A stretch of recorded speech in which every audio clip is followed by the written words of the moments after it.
राधे राधे। जय श्री कृष्ण दोस्तों। भाद्रपद की कृष्ण पक्ष की द्वादशी बछवारस के रूप में मनाई जाती है। इस दिन स्त्रियां मूंग, मोठ तथा बाजरा अंकुरित करके मध्याह्न के समय बछड़े को खिलाती हैं। इस दिन गाय का दूध दही वर्जित है। सर्वत्र भैंस का दूध ही प्रयोग किया जाता है। तो दोस्तों, आज की इस वीडियो में हम बछवारस की कथा का श्रवण करेंगे।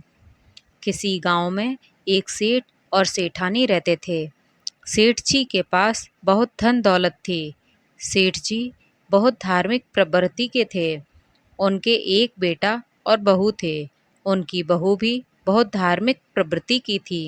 वह बछबारस का व्रत रहती थी। सेठ जी के गांव में बहुत समय से बरसात नहीं हुई थी। गांव में सूखा पड़ने लगा। लोगों के पास पीने को पानी भी नहीं था। तब सेठ जी ने गांव के लोगों के लिए पानी का एक कुआं खुदवाया, लेकिन उसमें पानी नहीं आया। सेठ जी ने कुएं को और गहरा खुदवाया, लेकिन फिर भी उसमें पानी नहीं आया। ऐसे ही और गहरा खुदवाने पर भी उसमें पानी नहीं आया। तो सेठ जी चिंतित हो गए। उन्होंने ब्राह्मणों द्वारा यज्ञ हवन करवाए कि किसी तरह कुएं में पानी आ जाए, लेकिन कुछ नहीं हुआ।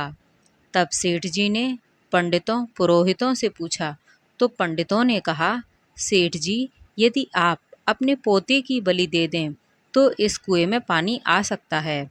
यह सुनकर सेठ जी चिंतित हो गए। वह सोच में पड़ गए कि वह कैसे अपने पोते की बलि दे दें और अपने बेटे और बहू से क्या कहेंगे। सेठ जी गांव वासियों के बारे में सोचकर बहुत चिंतित थे। इसी बीच राखी का त्योहार आ गया। सेठ जी की बहू राखी का त्योहार मनाने अपने पीहर जाने लगी, तो सेठ जी ने पोते को बहू के साथ नहीं भेजा और अपने पास रख लिया और सोचा कि बहू के जाने के बाद पोती की बलि दे दूंगा। उन्होंने अगले दिन हवन पूजन करवाया और घर लौटने से पहले पोते को बुलवाया और कुएं में धकेल दिया। धीरे धीरे पंडितों की कही बात सच होने लगी और कुएं में पानी आने लगा। देखते ही देखते कुआं पानी से पूरा भर गया और सेठ जी का पोता उसमें डूब गया। सेठ जी को बहुत दुख था कि उनका पोता अब नहीं रहा, लेकिन एक संतुष्टि थी कि गांव के लोगों को पानी मिल जाएगा। अब सेठ जी को दूसरी चिंता सताने लगी कि बहू आएगी तो उससे क्या कहूँगा। राखी के कई दिन बीत जाने के बाद भी उन्होंने बहू को नहीं बुलवाया। उधर बहू सोच में पड़ गई कि इतने दिन हो गए, कोई मुझे लेने नहीं आया, मैं खुद ससुराल चली जाऊंगी। वह खुद ससुराल के लिए निकल पड़ी। जिस दिन वह ससुराल पहुंची, उस दिन बछबारस का दिन था। बहू ने बछबारस का व्रत रखा था।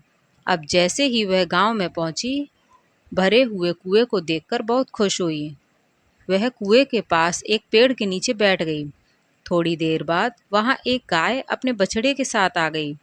बहू ने उसे देखकर सोचा, क्यों ना मैं कुएं के पास नहाकर बछबारस का को पूजकर ही घर जाऊं। अब वह नहा धोकर बछबारस की पूजा पूरे विधि विधान से की और नारियल भी चढ़ाया। बहू की पूजा से प्रसन्न होकर भगवान कृष्ण ने उसके पुत्र को जीवित कर दिया। जैसे ही वह पूजा करके पीछे मुड़ी, उसे अपना पुत्र वहां खेलता हुआ दिखाई दिया। वह अपने बेटे को लेकर घर की ओर चल दी।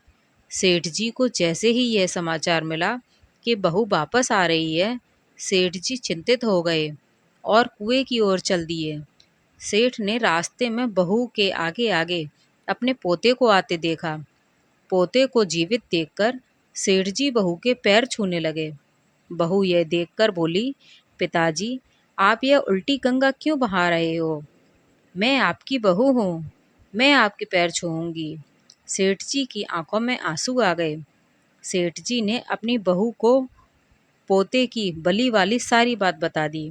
वह आगे बोले, बहू, तेरे व्रत के प्रताप से और तेरी ममता से आज मेरा पोता वापस आ गया है, इसीलिए मैं तेरे पैर छू रहा हूँ। तुम धन्य हो। उस दिन से हर माँ बछबारस के दिन अपने बेटे को तिलक लगाकर नारियल देती है और व्रत रखती है और बेटे की लंबी उम्र की कामना करती है।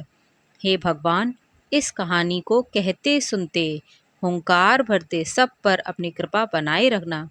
जय श्री कृष्ण भगवान। दोस्तों, वीडियो अगर पसंद आई हो तो वीडियो को लाइक करें, शेयर करें और चैनल को सब्सक्राइब करें। बेल आइकन को दबाना ना भूलें। धन्यवाद।